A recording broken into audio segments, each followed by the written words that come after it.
오늘 함께 볼 하나님의 말씀은 사무엘상 2장 12절에서 21절까지의 말씀입니다. 사무엘상 2장 12절에서 21절까지 말씀, 제가 가진 성경으로는 구약성경 407면 전후에 있는 말씀입니다. 사무엘상 2장 12절에서 21절까지 말씀, 다 찾으신 줄로 믿고 우리 다 같이 한 목소리로 합독하시겠습니다. 엘리의 아들들은 행실이 나빠 여호와를 알지 못하더라. 그 제사장들이 백성에게 행하는 관습은 이러하니 곧 어떤 사람이 제사를 드리고 그 고기를 삶을 때에 제사장의 사환의 손에 3살 갈고리를 가지고 와서 그곳으로 냄비나 솥에나 큰 솥에나 가마에 찔러 넣어 갈고리에 걸려 나오는 것은 제사장이 자기의 것으로 가지되 실로에서 그곳에 온 모든 이스라엘 사람에게 이같이 할 뿐 아니라 기름을 태우기도 전에도 제사장의 사환이 와서 제사 드리는 사람에게 이르기를 제사장에게 구워 드릴 고기를 내라. 그가 내게 삶은 고기를 원하지 아니하고 날 것을 원하신다 하다가 그 사람이 이르기를 반드시 먼저 기름을 태운 후에 내 마음이 원하는 대로 가지라 하면 그가 말하기를 아니라 지금 내게 내라. 그렇지 아니하면 내가 억지로 빼앗으리라 하였으니 이 소년들의 죄가 여호와 앞에 심히 크면 그들이 여호와의 제사를 멸시하였더라. 사무엘은 어렸을 때에 세마포 에봇을 입고 여호와 앞에 섬겼더라. 그의 어머니가 매년 드리는 제사를 드리러 갈 때 그의 남편과 함께 올라갈 때마다 작은 겉옷을 지어다가 그에게 주었더니 엘리야와 엘가나와 그의 아내에게 축복하여 이르되 여호와께서 이 여인으로 말미암아 내게 다른 후사를 주사 이가 여호와께 간구하여 얻어 바친 아들을 대신하게 하시기를 원하노라 하였더니 그들이 자기 집으로 돌아가매 여호와께서 한나를 돌보시사 그로 하여금 임신하여 3아들과 2딸을 낳게 하셨고 아이 사무엘은 여호와 앞에 자라니라. 아멘. 오늘 우리가 함께 읽은 본문 말씀을 중심으로 제도보다 본질이 중요합니다 라는 제목으로 함께 은혜를 나눠보려고 합니다. 우리나라 속담에 연불보다 잿밥이라는 말이 있습니다. 중이 불경을 외는 것보다 공양 음식에 더 관심을 갖는다는 말이죠. 오늘 비슷한 현상이 엘리의 2 아들이 제사장으로 있었던 이스라엘 성막에서 일어나고 있었습니다. 본문에서는 엘리의 아들들인 제사장 홈니와 비느하스가 하나님의 제사에 대해 심각한 죄를 짓고 있는 모습과 또 이후에는 성소에서 여호와를 섬기는 사무엘의 모습을 뚜렷하게 대조시키고 있습니다.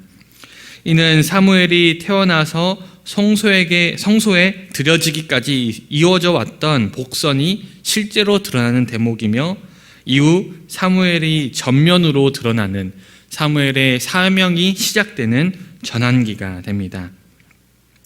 오늘 본문의 시작을 알리는 단락에서 홈니와 비느하스는 사실 그 이름도 밝혀지지 않습니다. 오늘 성경 기자는 단지 엘리의 아들들이라고만 소개하면서 그들의 이름을 밝히지 않는 것을 보게 됩니다. 이를 통해 이들에 대한 이 화자의 반감이 얼마나 컸는지에 대해서 우리가 알 수 있는 것이죠. 오늘 본문에서 엘리의 아들들은 행실이 나빴고 하나님을 알지 못하는, 즉 하나님과 친밀한 관계를 맺지 못한 자들이라 평가되고 있습니다. 특별히 오늘 행실이 나빴다라는 표현은 종교적인 측면뿐만 아니라 사회적이고 윤리적인 측면까지 포함하여서 사람을 평가할 때 쓰이는 표현이었습니다. 그러니 오늘 이 엘리의 아들들은 사람은 괜찮은데, 그냥 사회적으로 봤을 때는 그나마 괜찮은데 하나님께 잘 못했다, 이러한 의미가 아니라 그는 하나님께 잘 못했을 뿐만 아니라 윤리적으로도 사회적으로도 그 역할을 제대로 감당하지 못하는, 어떻게 보면 되게 악한 사람이었음을 우리가 알 수 있습니다. 게다가 본문에서는 더 나아가 이들이 여호와를 알지 못하였다라고 평가하고 있습니다.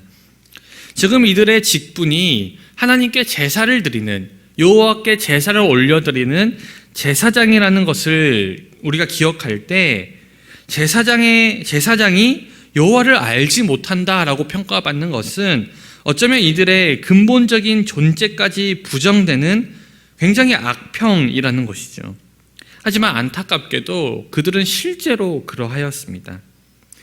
그들에게 있어서 제사란 하나님께 제물을 올려드리는, 하나님께 경배를 올려드리는, 그리고 이스라엘 백성들의 죄를 대속하는 그러한 것들이 아니라 그저 자기들의 먹을 고기를 얻는 수단일 뿐이었습니다.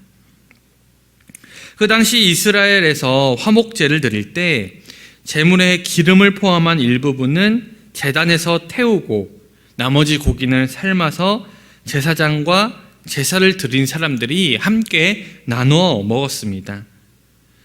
그리고 하나님께 제물을 태우는 의식뿐만 아니라 그 제물을 함께 나눠 먹는 그 식사 역시 제사에 포함된 거룩한 제사의 일부였습니다. 이것이 바로 하나님께서 화목제에 명령하신 화목제의 규례였습니다.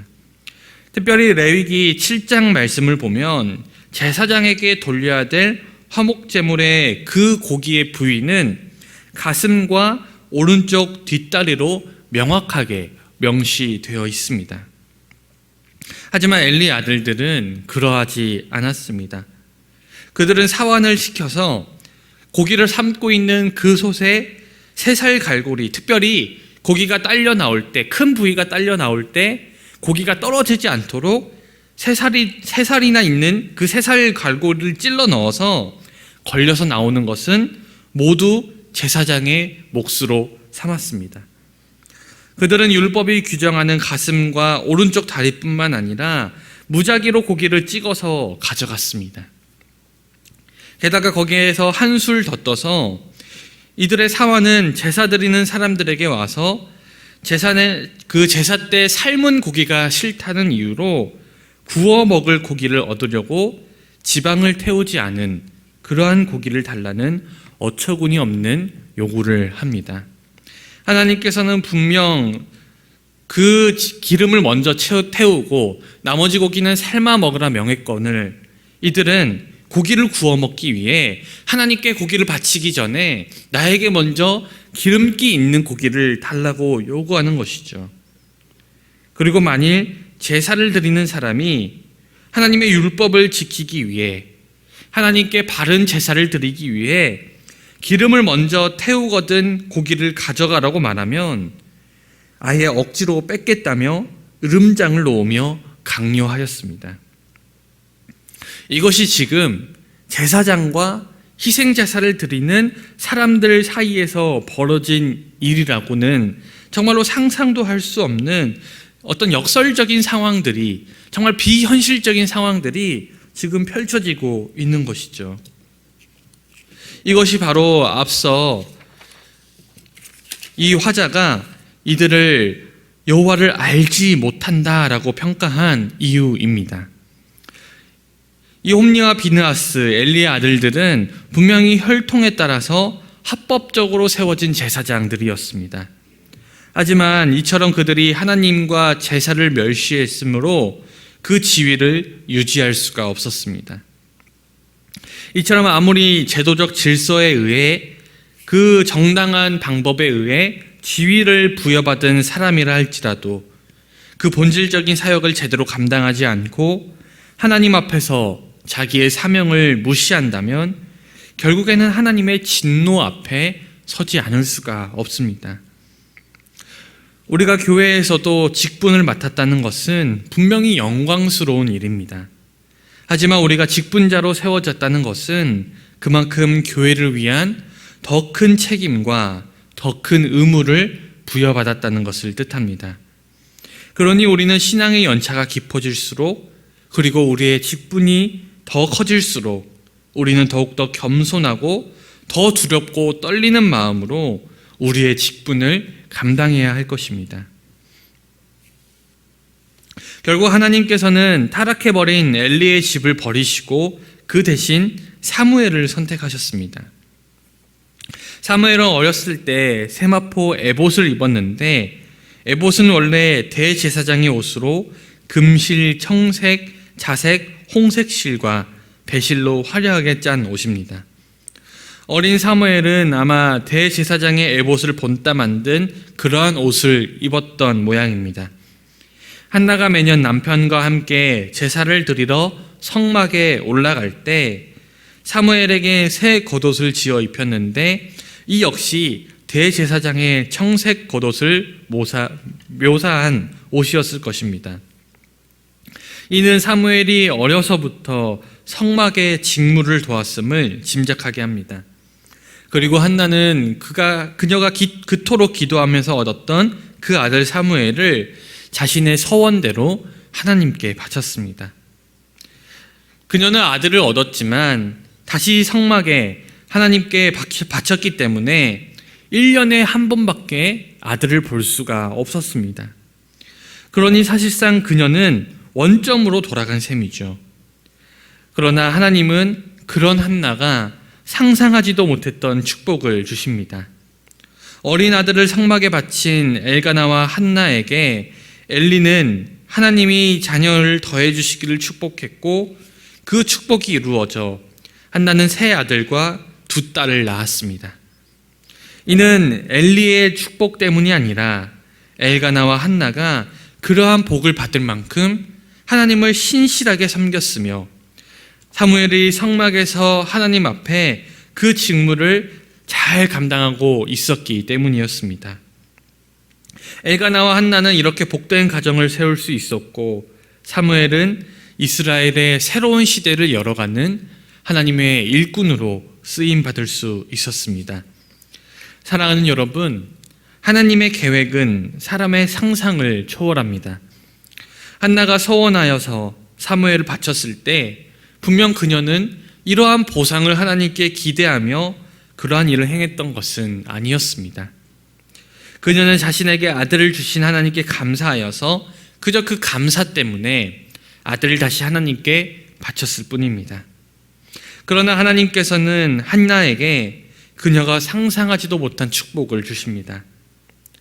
우리는 때로는 하나님께 드릴 것이 있음에도 불구하고, 하나님께 헌신할 것이 있음에도 불구하고 아주 현실적인 이유와 아깝다는 마음으로 주저하거나 하나님께 선뜻 내어드리지 못할 때가 있습니다. 하지만 하나님은 물질이 필요하신 분이 아닙니다. 하나님은 우리가 섬겨야만 그 존재를 유지할 수 있는 분이 아닙니다. 하나님은 물질이 필요하지 않으시고 사실은 우리의 섬김도 필요하지 않으십니다. 다만 주님이 원하시는 것은 우리의 마음, 우리의 중심입니다. 그리고 그 마음을 주님께 드릴 때 주님은 분명 우리가 상상하지도 못한 것들로 그것을 갚아주십니다. 무엇보다 하나님은 우리에게 그 아들을 먼저 내어주셨습니다. 우리가 하나님께 먼저 내어드린 것이 아니라 하나님께서 먼저 우리에게 아들을 내어주셨다는 것을 기억할 때 우리도 하나님께 드리는 어떤 것도 아깝지 않을 것이라 믿습니다. 우리도 한나처럼 어떠한 보상을 기대하기보다는 하나님께 감사하는 마음으로 우리의 것을 주님께 드릴 때 주님께서 저와 우리의 삶을 분명히 더욱더 복된 삶으로 이끌어 주실 줄 믿습니다. 오늘 한나처럼 그리고 사무엘처럼 우리의 맡은 직분과 역할을 잘 감당하고 하나님께 나의 소중한 것들을 잘 내어드릴 때 오늘 저와 여러분들이 주님의 귀한 사명을 잘 감당하시기를 주님의 이름으로 간절히 축원드립니다. 기도하겠습니다. 사랑과 은혜가 충만하신 하나님 아버지, 오늘 제사장의 직무를 맡았음에도 불구하고 자신의 욕심에 따라 행함으로 그 모든 축복을 잃어버리는 엘리의 가문을 보게 됩니다. 또 하나님, 제사장의 가문이 아님에도 불구하고 하나님을 잘 섬김으로써 그리고 자신의 소중한 것들을 하나님께 내어드리는 그 믿음의 행위로써 하나님의 귀한 축복을 받고 또 앞으로 이스라엘의 귀한 사명을 감당하게 될 한나와 또 사무엘의 모습을 우리가 또한 보게 됩니다. 주님, 우리의 마음이 엘리의 가문처럼 되지 아니하고 사무엘과 한나의 마음을 우리가 먹게 하여 주시옵소서. 그래서 아버지 주님께 먼저 내어드림으로 우리가 주님으로부터 귀한 복을 받아서 주님을 잘 섬길 수 있도록 인도하여 주시옵소서. 특별히 이 시간 우리 먼저 하나님께서 나에게 아들을 내어주었음을 기억합니다. 주님, 그 마음을 가지고 그 감사함을 가지고 주님을 열심으로 섬길 수 있는 우리 사랑하는 성도님 다 될 수 있도록 인도하여 주시옵소서. 특별히 이 새벽 가운데 아버지 간절한 기도 제목 가지고 나온 성도님들이 있습니다. 주님께 부르짖을 때 주님 우리의 기도에 응답하여 주시고 우리의 기도를 들어주시며 우리의 삶 가운데 역사하여 주시옵소서. 오늘 하루 생활할 때에도 지치지 않도록 인도하여 주시며 체력과 능력을 풍성히 더하여 주시옵소서. 감사드리며 살아계신 우리 주 예수 그리스도 이름으로 간절히 기도드리옵나이다. 아멘.